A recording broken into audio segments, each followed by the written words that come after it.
The smallest puppy ever seen was too small to survive. Barely the size of a human hand, he wasn't expected to live through the night. But when a determined vet refused to give up, what she uncovered went far beyond saving a life. Every moment was a fight against time, until a chilling discovery revealed this tiny pup was at the heart of something much darker. In a town where speaking out could get you hurt, one choice would mean risking everything, including her own safety.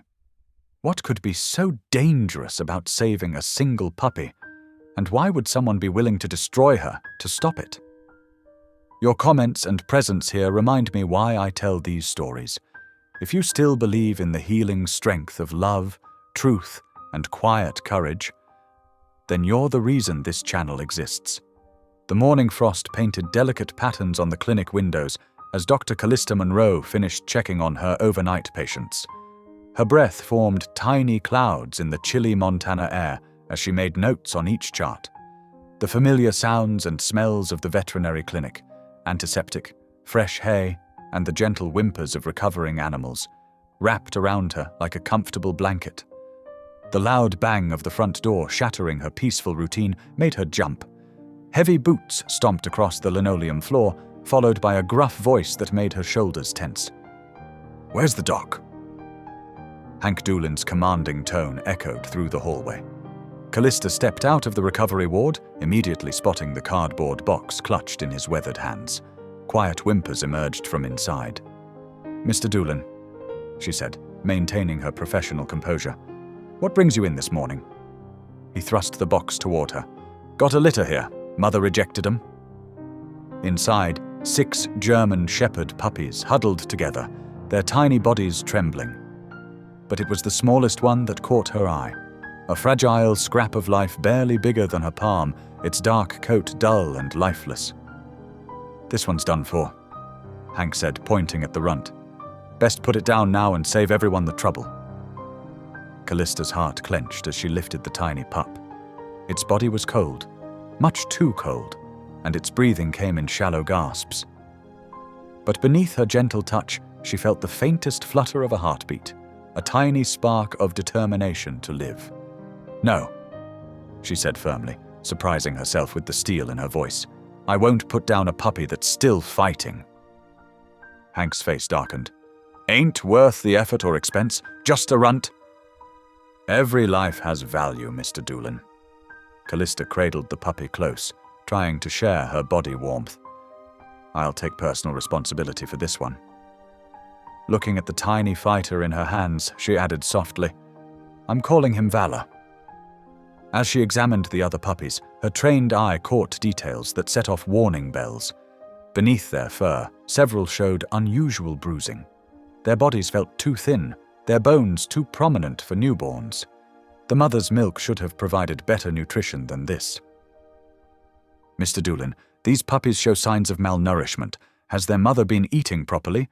And these bruises—" "Ain't nothing wrong with my breeding operation," he snapped, cutting her off. "Been doing this 30 years. Don't need some young vet telling me my business."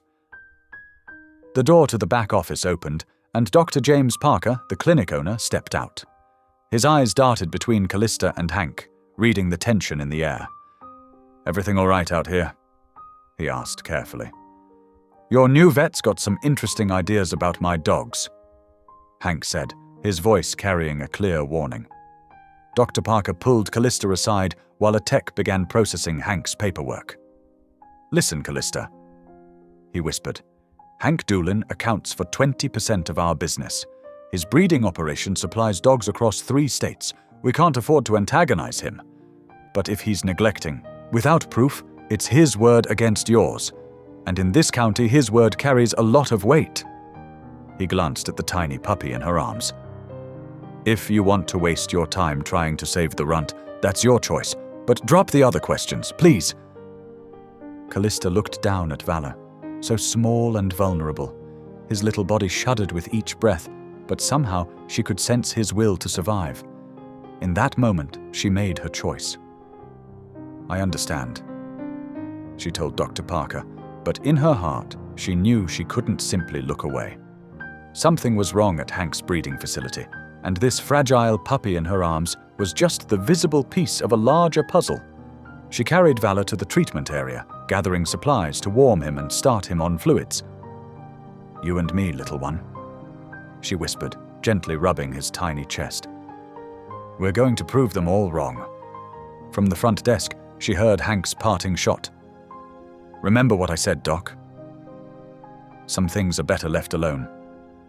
But as Valor's tiny paw curled around her finger, Callista knew she'd made the right choice. Whatever consequences came from defying Hank Doolin, she would face them. For now, though, her focus was on the precious life in her hands, a puppy who needed her and who had already taught her that sometimes doing the right thing meant standing your ground, no matter how powerful the opposition. For 3 straight days, Callista barely left Valor's side. She set up a makeshift bed next to his incubator, catching quick naps between his 2-hour feeding schedule. The tiny puppy needed constant care, warming, feeding, monitoring, and she was determined to give him every chance at survival. "Come on, little fighter," she whispered, carefully feeding him with a syringe. Each drop of formula was a victory, each steady breath a miracle. Valor was so small that even the smallest puppy bottle was too big for his mouth. Instead, she had to feed him drops at a time, watching anxiously as he struggled to swallow. The clinic staff tiptoed around her dedication, some shaking their heads at what they saw as a futile effort.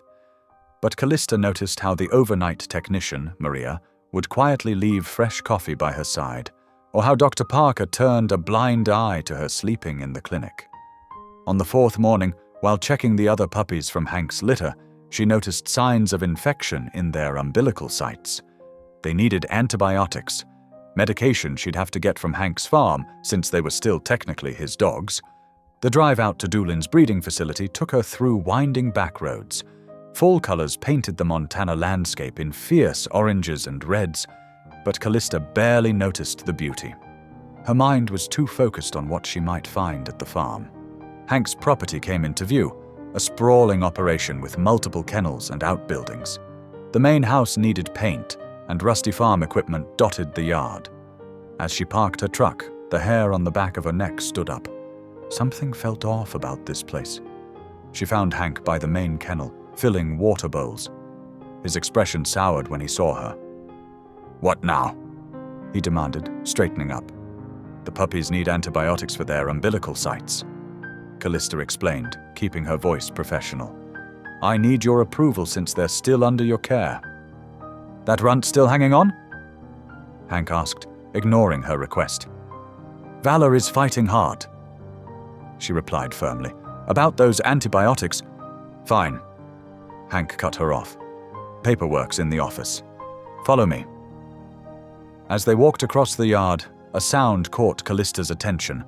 Muffled barking coming from a metal shed near the back of the property. The barking had a desperate quality that made her stomach twist. "What's in that building?" she asked, trying to sound casual. Hank's face hardened. "Storage, equipment and such." He stepped closer, his bulk suddenly intimidating. "Ain't nothing back there that concerns you, Doc." But the barking came again, followed by what sounded like scratching against metal. Those weren't the sounds of equipment. "Mr. Doolin, as a licensed veterinarian, if you have animals in distress, you finish that sentence." Hank interrupted, his voice dropping to a dangerous whisper. "And you might find yourself dealing with some distress of your own." He leaned in close enough that she could smell stale coffee on his breath. "This is my property, my business. Best you remember that." Callista's heart hammered in her chest, but she forced herself to meet his gaze. After what felt like forever, he turned away. "Come get your paperwork," he growled, "then get off my land." She followed him to the office, her mind racing. Those were definitely dog sounds coming from that shed. But without proof or a warrant, there was nothing she could do. Yet. The drive home felt longer than usual. The sun had set by the time she pulled into her driveway, casting long shadows across her small ranch house. As she gathered her bag and clinic papers, headlights caught her attention. A dark pickup truck idled at the end of her driveway, its engine rumbling in the quiet evening. The headlights were off, but she could see the orange glow of a cigarette inside the cab. Callista stood frozen by her car, keys clutched tight in her hand. After what seemed like an eternity, the truck's engine revved and it pulled away, disappearing down the dark road. But the message was clear. She was being watched. Inside her house, Callista double-checked all the locks before sinking onto her couch. Her hands shook as she pulled out her phone, starting a new note. She documented everything she'd seen and heard at Hank's farm, including the mysterious truck. Her veterinary instincts told her something was terribly wrong at that breeding facility. The barking from that shed haunted her. What was Hank hiding?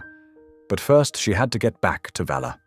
The tiny puppy needed her, and somehow she knew that saving him was just the beginning of a much bigger fight. She gathered her things, ready to return to the clinic for another night of around-the-clock care.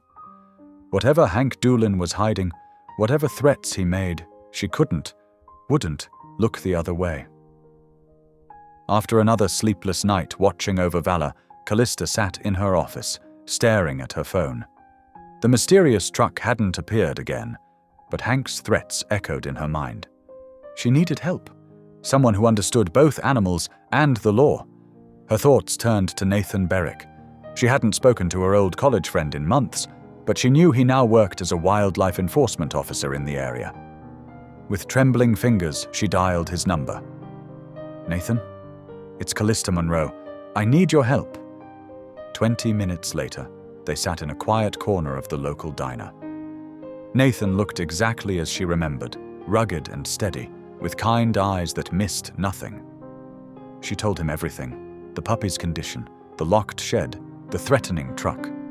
"That doesn't sound like normal breeding practices," Nathan said, stirring his coffee. His forehead creased with concern. "Those injuries you described, classic signs of overcrowding and neglect."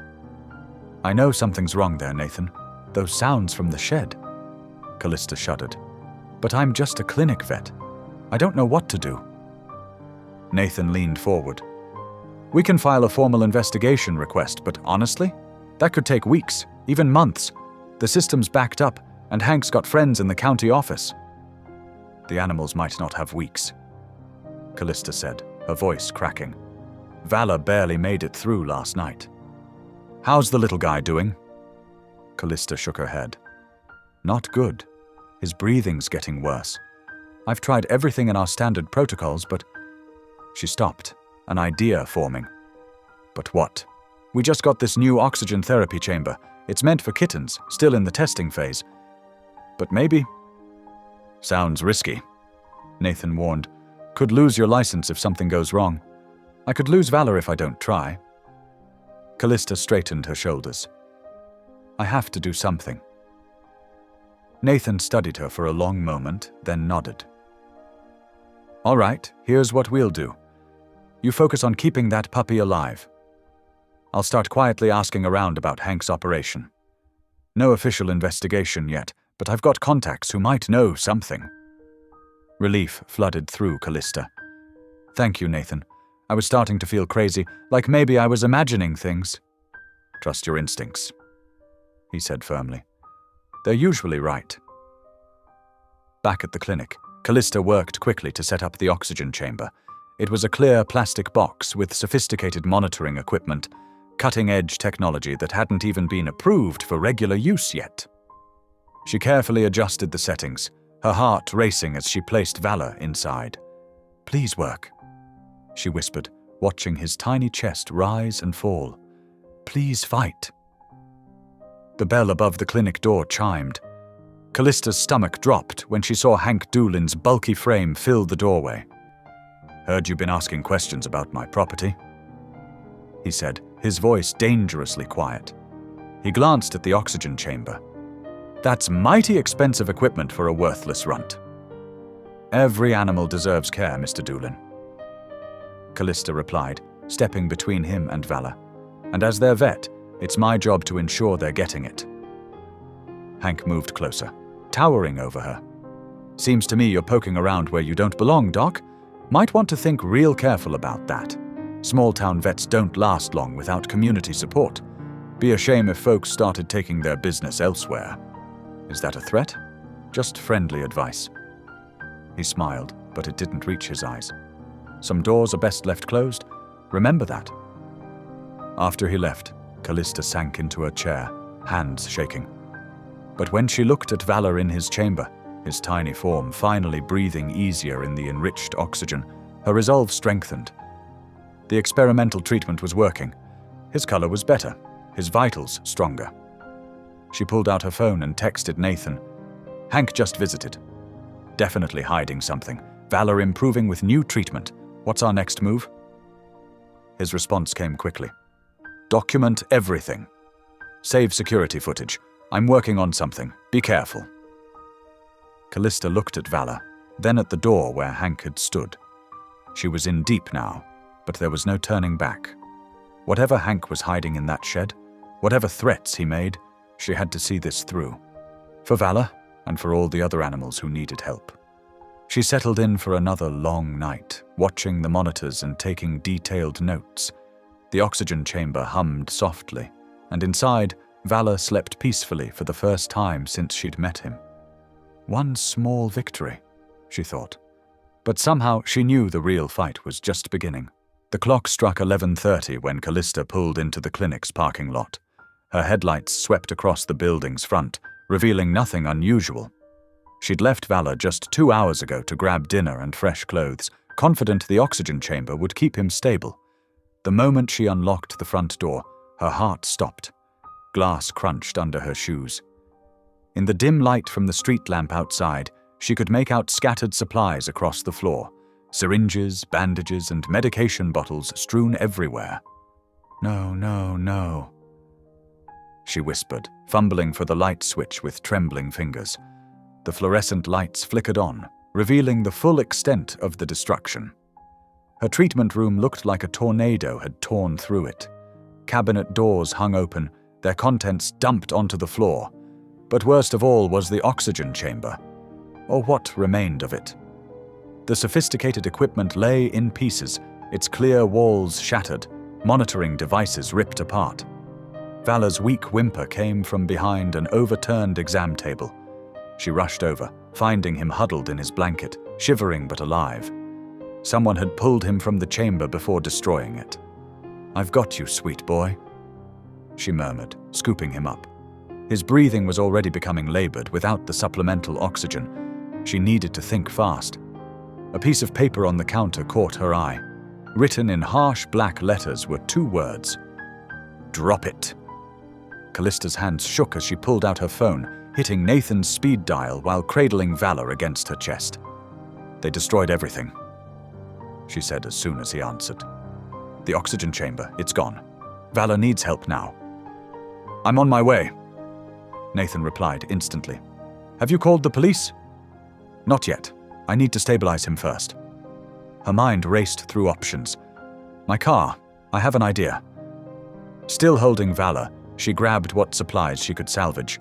Blankets, her portable air pump used for inflating pet beds, and her medical bag. Her hands were steady now, emergency training kicking in despite her fear. In her car, she turned the engine on and maxed out the seat warmers. Working quickly, she created a nest in the passenger seat using the blankets, forming a small contained space. The air pump, usually meant for inflating dog beds during house calls, became a makeshift oxygen concentrator. "Stay with me, buddy," she whispered, positioning the pump near Valor's face. The warm air from the seat heaters rose through the blankets, creating a crude but functional incubator. She monitored his breathing, watching his chest rise and fall in the dim car light. Headlights swept across the parking lot. Nathan's truck pulled up, and he jumped out, face tight with anger. He took one look at Callista working in her car and pulled out his phone, snapping pictures of the note and destruction inside. "This is criminal harassment," he said, jaw clenched. "They've crossed a line." "It has to be Hank," Callista said, adjusting the air pump. "This happened right after he threatened me." Nathan crouched beside the car door, checking Valor's makeshift setup. "Smart thinking with this. How's he doing?" "Stable, for now. But without proper oxygen therapy." She couldn't finish the sentence. "I've got some news," Nathan said, standing up straight. "Was going to tell you tomorrow, but now it can't wait. My contact at the county office found something interesting. Multiple complaints about Hank's property over the years all mysteriously disappeared from the system." "Disappeared? Buried? But my friend kept copies." Nathan's eyes hardened. "And that's not all. There's a pattern of suspicious fires at his previous properties in other counties. Insurance paid out each time." Callista looked down at Valor, then at the destroyed clinic. "He's not just neglecting animals, is he? This is something bigger. Much bigger. And now we have proof he's trying to intimidate a witness." Nathan pulled out his phone again. "I'm calling in some favors. We're getting a warrant first thing tomorrow morning." "Valor might not have until tomorrow," Callista said softly, watching the puppy's labored breathing. "Then we document everything tonight. Photos, statements, security footage if you have it. Build our case while we monitor him." Nathan squeezed her shoulder. "You're not in this alone anymore, Callista. We'll save him, and we'll stop Hank."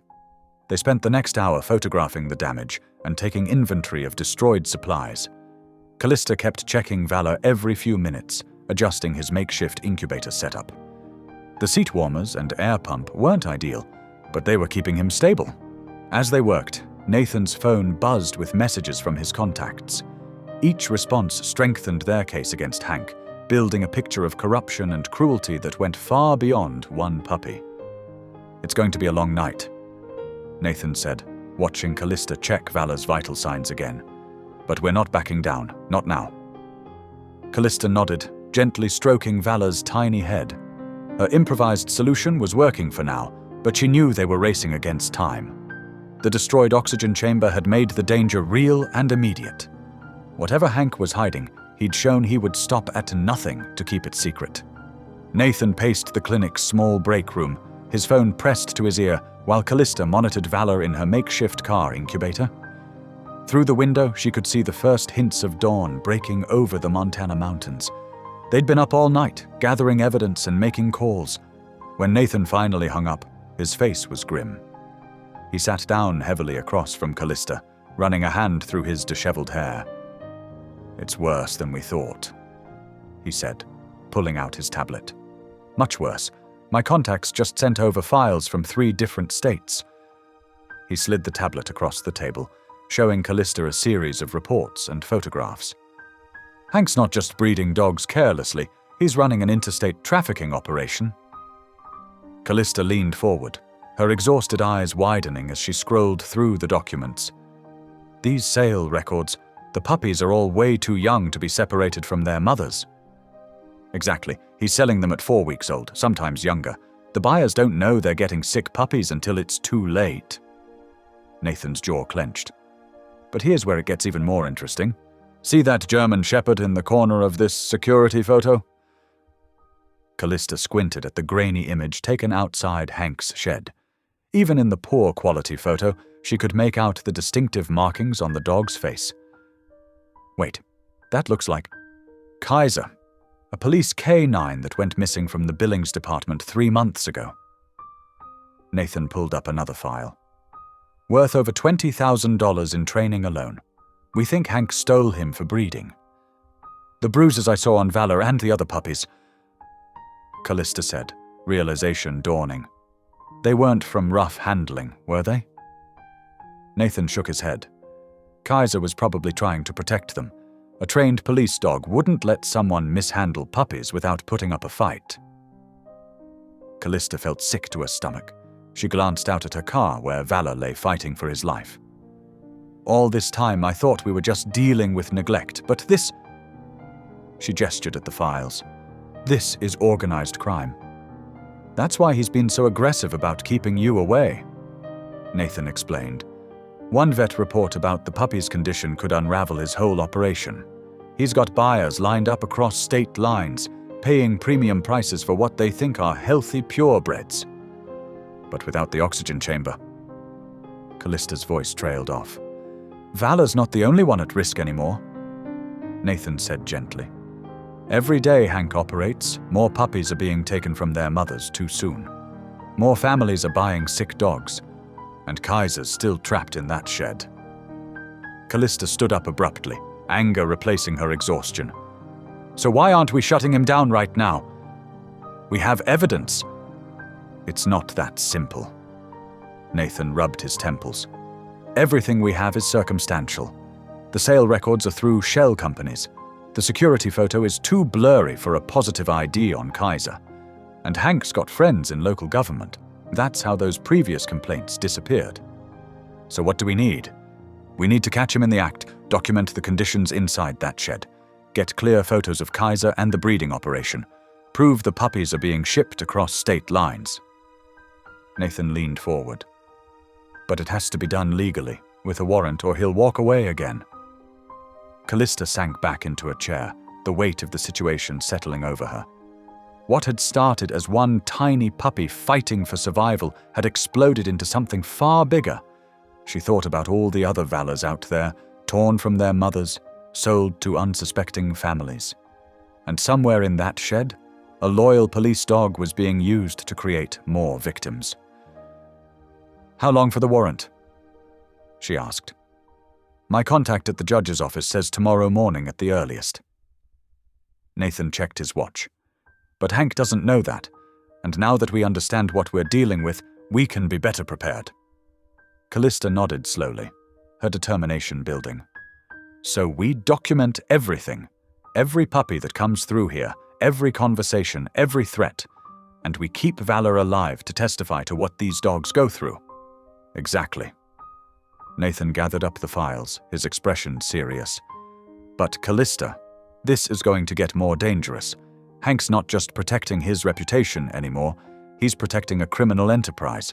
The threats might escalate. I'm not backing down, she said firmly. Not now that I know the truth. Those animals need someone to fight for them. Through the window, she could see Valor stirring in his blanket nest, tiny chest rising and falling with each precious breath. He wasn't just one sick puppy anymore. He was proof of a system of cruelty that had gone unchecked for too long. Every hour they kept him alive was another hour closer to exposing the truth. Nathan watched her for a moment, then nodded. All right, let's get to work. We've got less than 24 hours to build an airtight case. Back at Callista's barn, Nathan carefully taped another tiny microphone behind a worn wooden beam. The late afternoon sun streamed through the dusty windows, catching motes of hay in its golden light. Callista watched him work while cradling Valor in a soft blanket against her chest.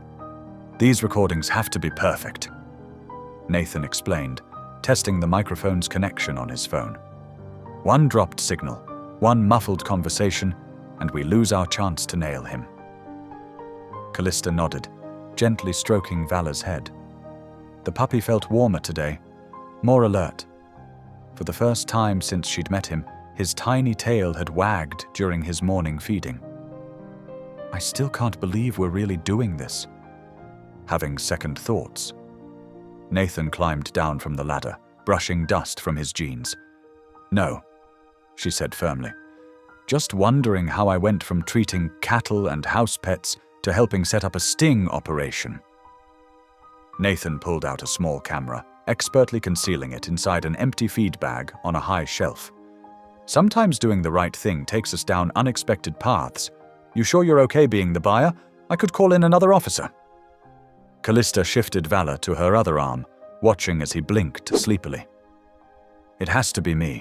Hank's already suspicious of outsiders, but he knows I work with other breeders through the clinic.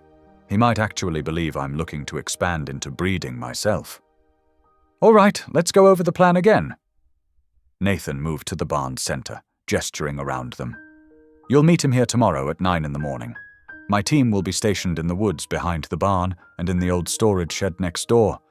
The moment he shows you Kaiser or admits to shipping puppies across state lines, we move in. And the recovery team? They'll be 5 minutes out, ready with transport cages and medical supplies. Nathan's expression softened as he looked at Valor. How's our star witness doing? Callista smiled, the first real smile in days.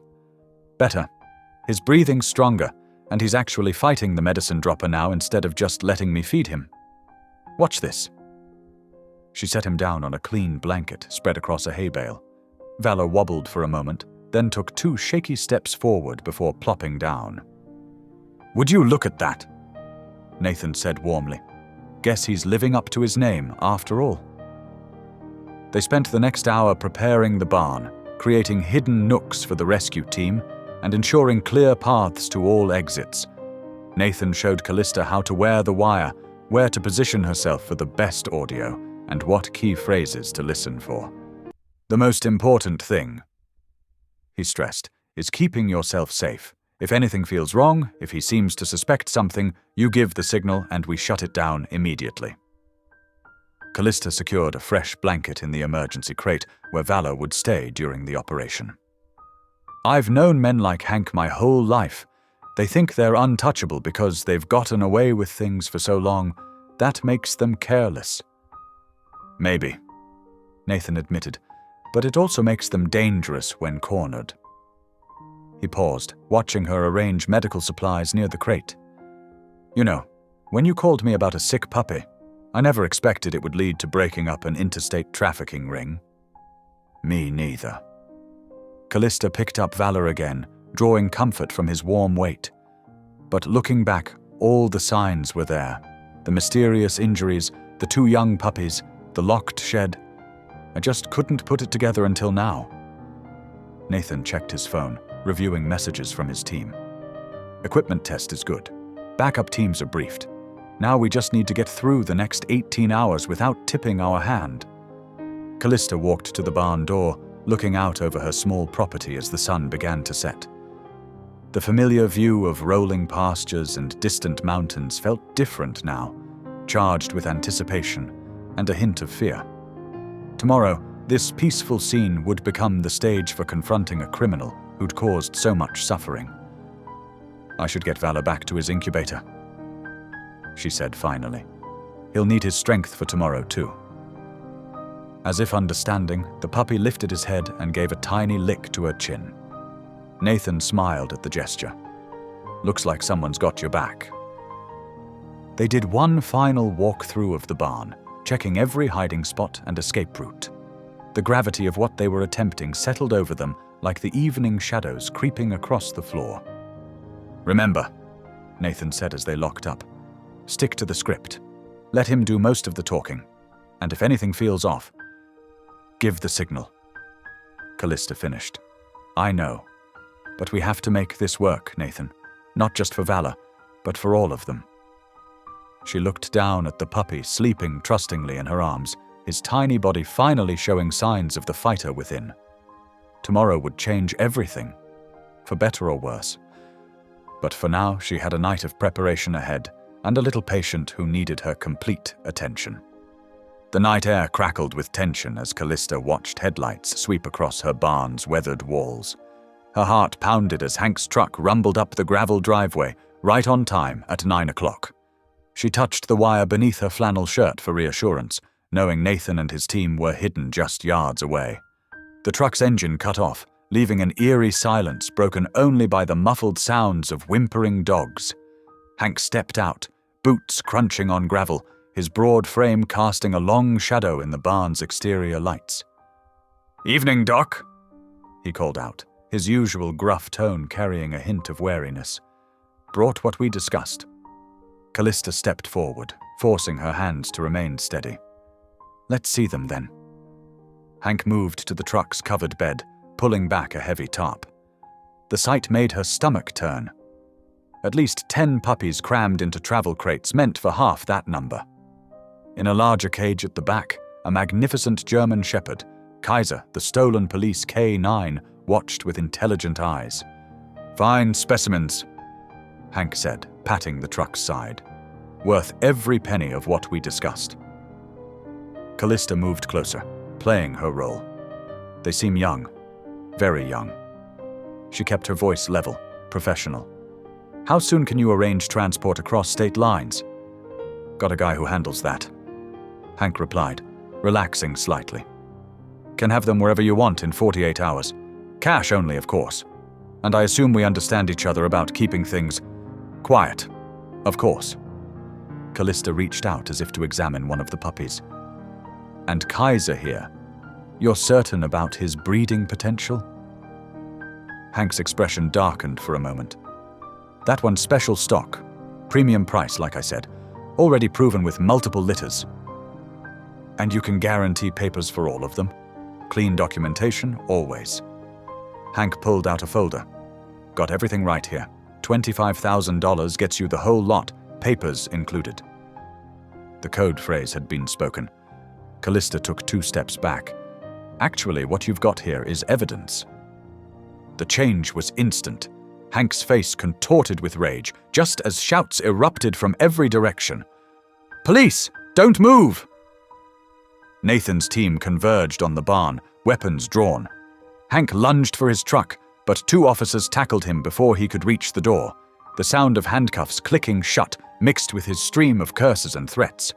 "Dr. Monroe!" he spat, struggling against the restraints. "You're going to regret this. You have no idea who you're dealing with." Nathan emerged from the shadows, badge gleaming. "She knows exactly who she's dealing with, Hank. And we've got every word of your interstate trafficking operation recorded." More vehicles arrived. Animal control vans and a mobile veterinary unit. Callista pushed aside her shaking hands and focused on the animals. One by one, they freed the puppies from their cramped cages. Kaiser, the stolen canine, allowed her to check him over, his tail wagging as if he knew rescue had finally come. "Multiple cases of mange, dehydration, malnutrition," she reported to the rescue team. "They'll need immediate medical attention, but they should recover." As Hank was led away to a waiting patrol car, Nathan joined Callista by the truck. "You did good," he said softly. "Really good. We found 3 more dogs in that shed of his, plus evidence linking him to illegal breeding operations in 4 states. Callista watched the last puppy being loaded into a warm transport van. "Will they be okay?" "They're headed to the best rehabilitation center in the state, and Kaiser's original department has already been notified. They're sending someone to pick him up tomorrow." The cleanup continued into the early morning hours. Callista gave statements, filled out medical reports, and helped coordinate care plans for each animal. When the last vehicle finally pulled away, she found herself alone in the quiet barn with Nathan. "You should get some rest," he said, touching her shoulder gently. "It's been a long night. I need to check on Valor first."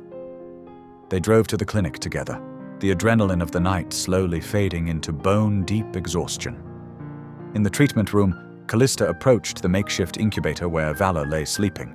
As she reached in to check his temperature, something magical happened. His eyes opened, really opened, for the first time since his birth. "Nathan," she whispered, "look." They watched in wonder as Valor's dark eyes focused on Callista's face.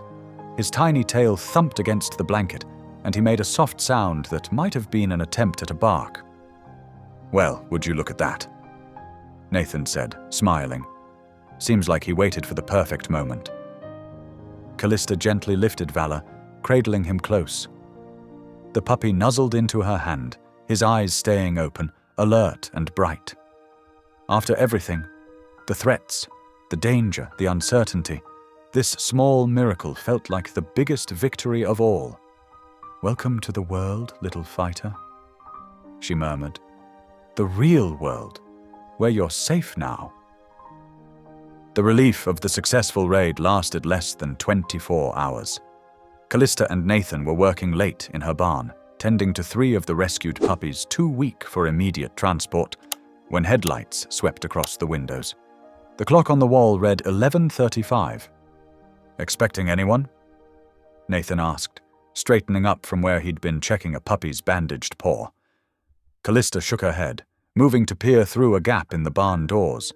A mud-splattered pickup truck she didn't recognize had parked at an angle, blocking the main exit. Heavy boots crunched on gravel. "Get back," Nathan whispered, pulling her away from the doors. "Something's not right." The doors burst open with a bang that made the puppies whimper. A man stormed in, tall and broad like Hank, with the same cold eyes and weather-beaten face. Callista's stomach dropped. She'd seen his picture in Hank's file, Marcus Doolin, the younger brother with his own record of violent offenses. "Where are they?" Marcus demanded, his voice a rough growl. "Where are my brother's dogs?" Nathan stepped forward, positioning himself between Marcus and Callista. "The animals are evidence in an ongoing investigation. You need to leave." "Like hell I do." Marcus's hands clenched into fists. "My brother just posted bail, and he wants his property back. All of it." Callista's mind raced. The tranquilizer gun she used for large animal procedures was in her medical bag, just a few feet away. But Marcus blocked the path. "Those animals were being abused," she said, trying to keep her voice steady. "They're under police protection now." Marcus took a menacing step forward. "Last chance. Hand them over, or things get ugly." "That's not happening," Nathan said firmly. "Leave now, or I'm calling this in." Everything happened in a blur. Marcus lunged, swinging a heavy fist at Nathan's head. Nathan managed to deflect the worst of it, but caught a glancing blow to his temple that sent him staggering. Blood trickled down the side of his face. "Nathan!" Callista cried out. Marcus turned toward her, his eyes wild with rage. "You ruined everything," he snarled. "Years of business, destroyed because you couldn't mind your own affairs." He advanced on her, backing her against the wall. The puppies were crying now, their frightened yelps filling the barn. Nathan tried to get up but stumbled, clearly dazed from the hit.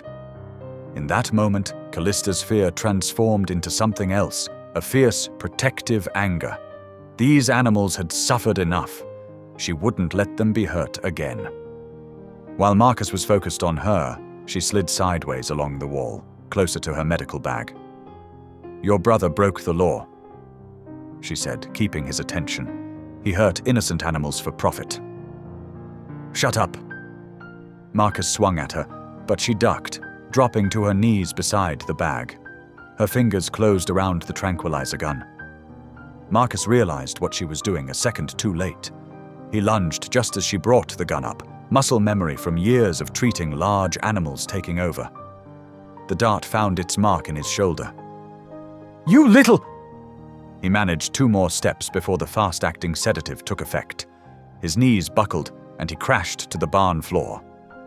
Callista scrambled to Nathan's side, examining the wound on his temple. "Hold still," she ordered, pulling gauze from her bag. "That's going to need stitches." "I'm okay," he insisted, though he winced as she pressed the gauze against the cut. "But we need to call this in, now." She was already dialing 911 with shaking hands, keeping one eye on Marcus's unconscious form. Within minutes, sirens wailed in the distance, growing closer. "The dose I gave him will keep him out for at least an hour," she told the first officers on scene. "It's the same solution I use for aggressive stallions." As Marcus was loaded into an ambulance and Nathan's head wound was properly treated, Callista checked on the puppies. Despite the chaos, they were unharmed, huddled together in their warm bedding. She gathered them close, feeling their tiny hearts racing against her palms. "You're safe," she whispered. "I promise no one's going to hurt you ever again." A deputy approached, notepad in hand. "Dr. Monroe, we'll need your statement about what happened here tonight." She nodded, still cradling the puppies. "Of course, whatever you need." Nathan appeared at her side, his temple now properly bandaged. "I'll stay with you," he said softly, "until we're sure they're all secure." The night stretched on as statements were taken and evidence photographed. New charges would be filed: assault, attempted theft of evidence, threatening a witness. The puppies eventually settled down, drifting off to sleep under Callista's watchful eye. Dawn was breaking when the last police car pulled away. The barn was quiet once more, save for the gentle breathing of sleeping puppies and the distant chirping of early birds. "That was a hell of a shot with the tranquilizer," Nathan said, breaking the silence. "I had a lot of practice in vet school," Callista replied, "though usually on horses, not angry criminals." 3 days after the barn incident, Callista visited Nathan at St. Mary's Hospital. He sat propped up against white pillows, a thick bandage wrapped around his head where the doctors had put in 12 stitches. Despite the injury, his eyes were alert and focused as she entered the room.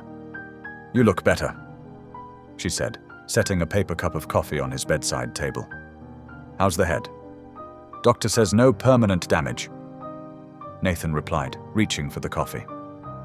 "Though I might have a pretty impressive scar to show for it." Callista settled into the visitor's chair, clutching her own cup. "The district attorney called this morning. They want me to testify against both brothers." Nathan nodded carefully. "You okay with that?" "I have to be." She stared into her coffee, watching the steam rise.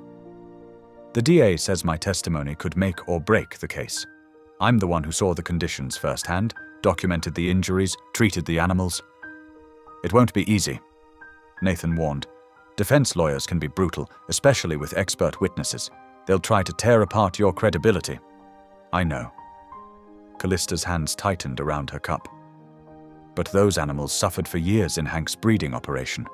If I don't speak up for them, who will?" The trial began 2 weeks later at the county courthouse. Callista sat rigid in the witness chair, facing a packed courtroom. Hank and Marcus Doolin sat at the defense table, both in suits that couldn't quite hide their threatening presence. Their expensive lawyer stood to begin cross-examination.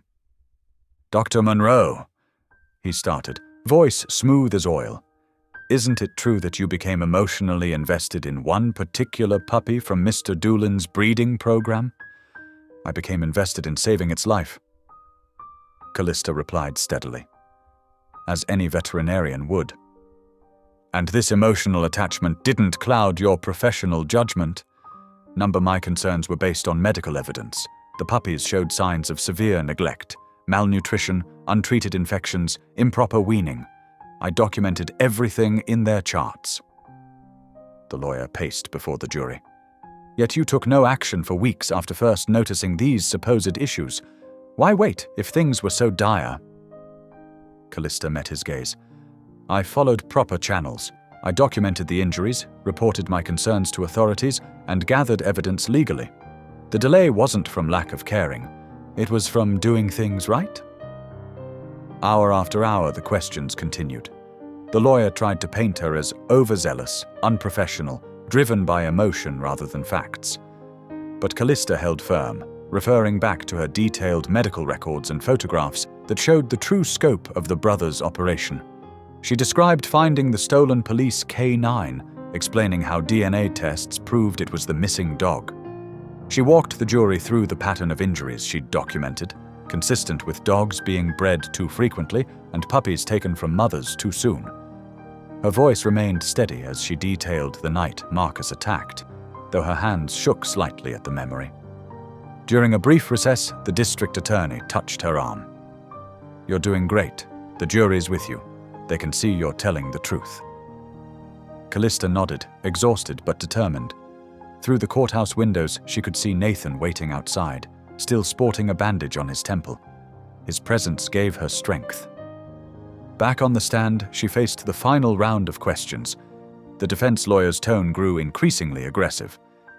"Dr. Monroe, isn't it possible you simply misinterpreted normal breeding practices?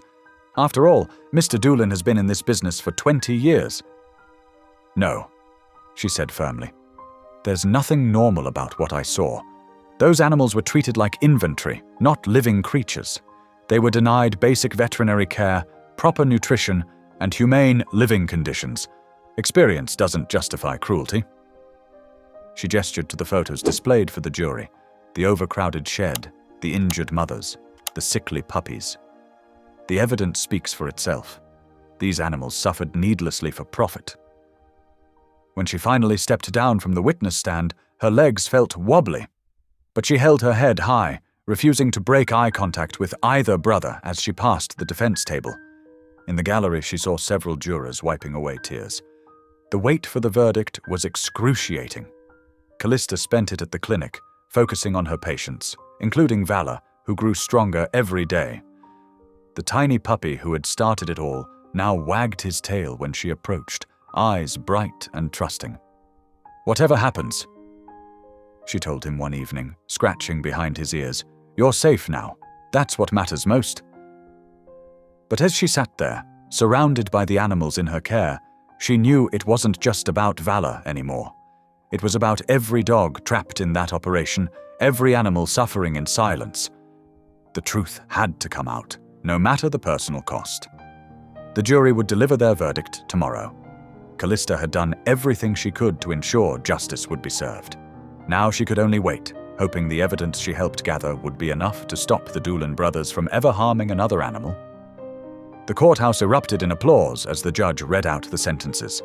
8 years for Hank Doolin, 6 for his brother Marcus, the maximum penalties for animal cruelty and running an illegal breeding operation.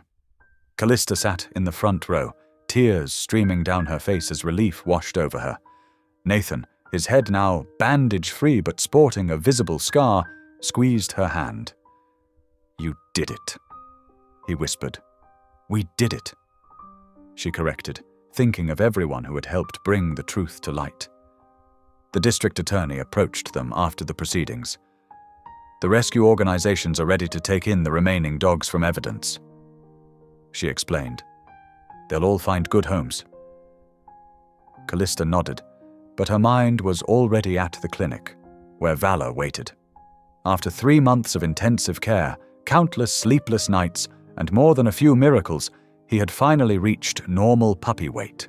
His latest tests showed a strong heart and healthy lungs, a far cry from the barely breathing newborn she'd first held in her hands. That evening, Callista completed the adoption paperwork, making official what her heart had known since that first day. Valor was hers, and she was his.